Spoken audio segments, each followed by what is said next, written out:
Hi, so in this video I'm going to discuss the difference between continuous function and uniformly continuous function. So we say f is continuous on the set of real number if for every number of c in the set of real numbers and for every epsilon is greater than 0, the resist delta is greater than 0 such that all of real number of x whenever the distance between x and c is less than delta. So we have the distance between function of x and function of c is less than epsilon. So in the definition of continuity, delta is depend on the value of x, which in this case we call them c, and also on epsilon.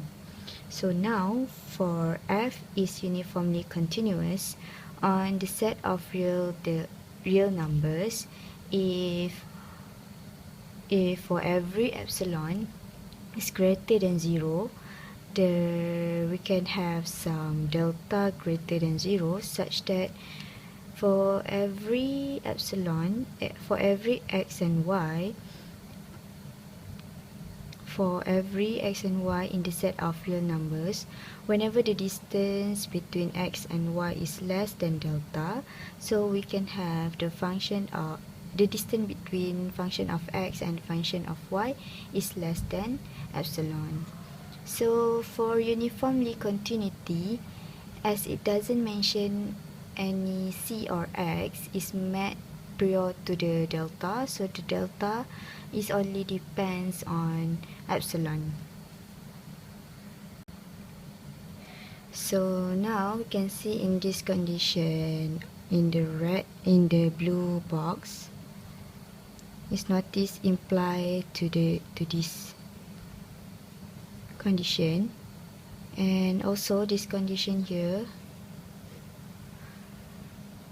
for uniform continuity is the same, except here we use y value instead of c, and this is very similar to, in fact almost identical to the continuity one, except again here we use y instead of c.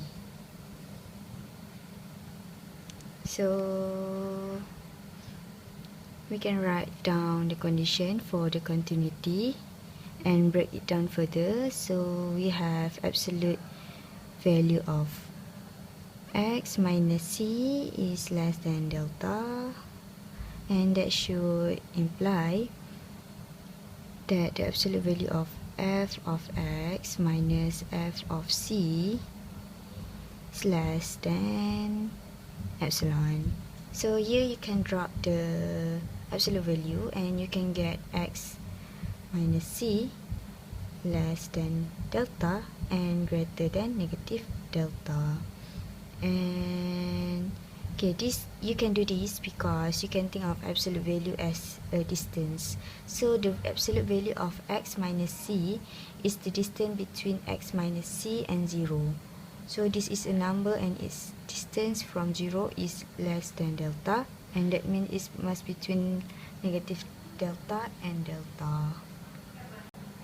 And also this we can drop the absolute value, so it can be f minus f of x minus f of c is less than epsilon and is greater than negative epsilon.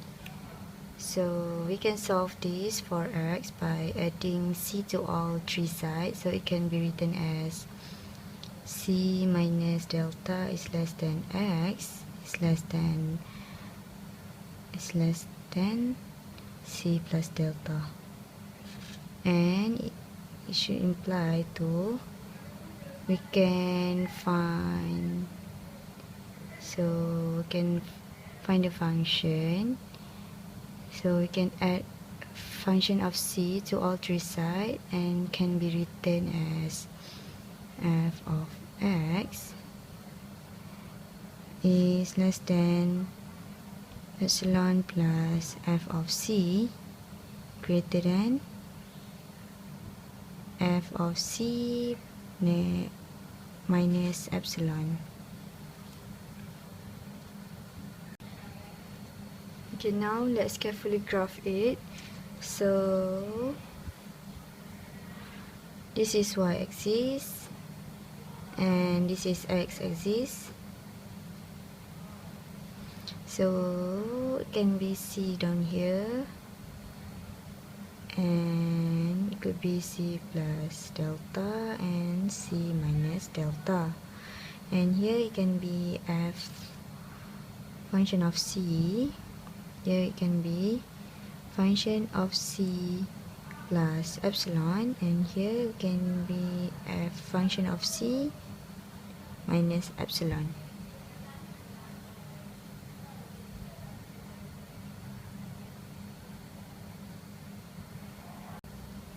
So now let's talk about what is actually going on here.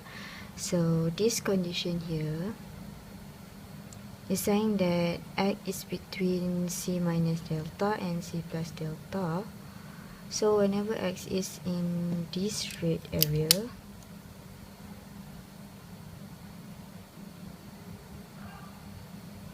then the y value has to be between function of C minus epsilon and function of C plus epsilon. So the y also in this red area.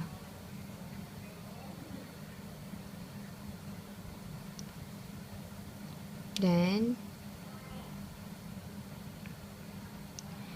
we can draw a rectangle based on this.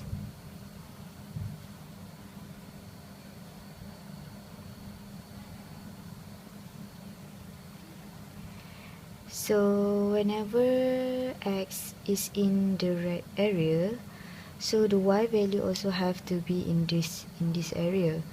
So when I draw my function, which is function of C, I have to stay within the red for the for the y values, like this. So I can draw like this.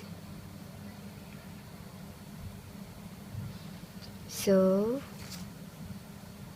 in terms of this rectangle, the difference between continuity and uniformly continuity is, so in the uniform continuity, we know that delta can only depends on absolute right. So this rectangle is the same for the entire function. So in uniform continuity, this rectangle works for entire function.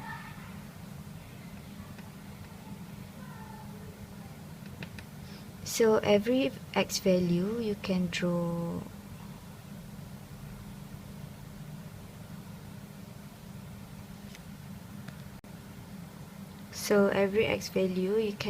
this same exact rectangle, and whenever x is here in this red area and y is here in this red area, no matter what, at any point on the graph we can put this rectangle there and center it at that point, and it will work the definition of uniform continuity. Hence the name is uniform. The continuity, it is uniform throughout because the rectangle is always the same. So if you have something like this, everything is good, then all of a sudden you have a function that does this. Well, you see the rectangle might change. For example, let me draw a different picture here.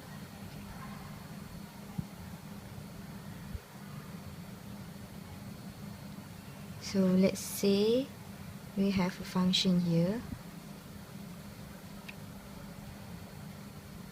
and it is tough to draw the rectangles all the same size. So let's say we have a rectangle here.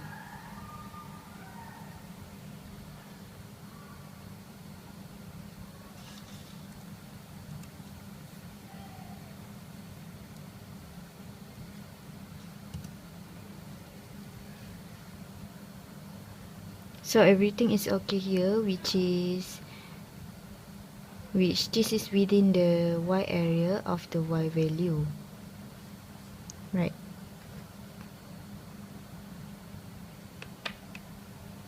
And let's say I draw the same rectangle down here. You see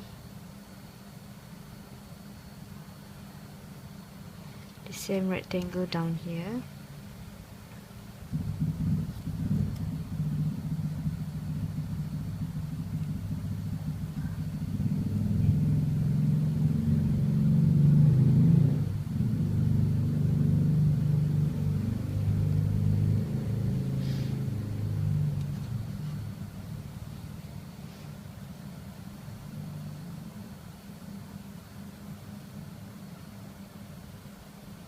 You will see the line here escape the rectangle.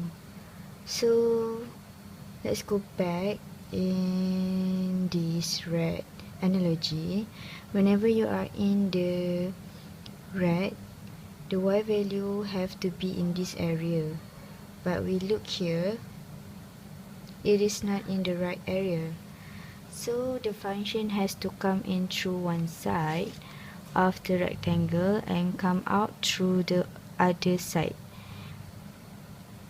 so it can escape from the rectangle.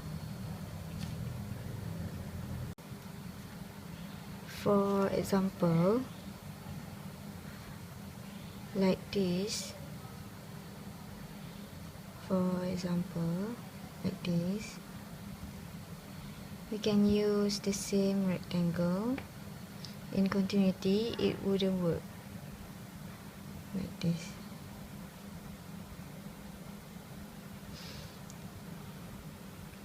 In continuity, what we have is different rectangle, right? And we can have different rectangle because delta is depends on the value of c or x and delta. So the size of the rectangle will change in continuity, whereas in uniform continuity, it's just the same rectangle throughout. So the key idea here is graphically in uniformly continuity, it's the same rectangle and the same rectangle, and for the continuity, the rectangle can change. That's all. Thank you.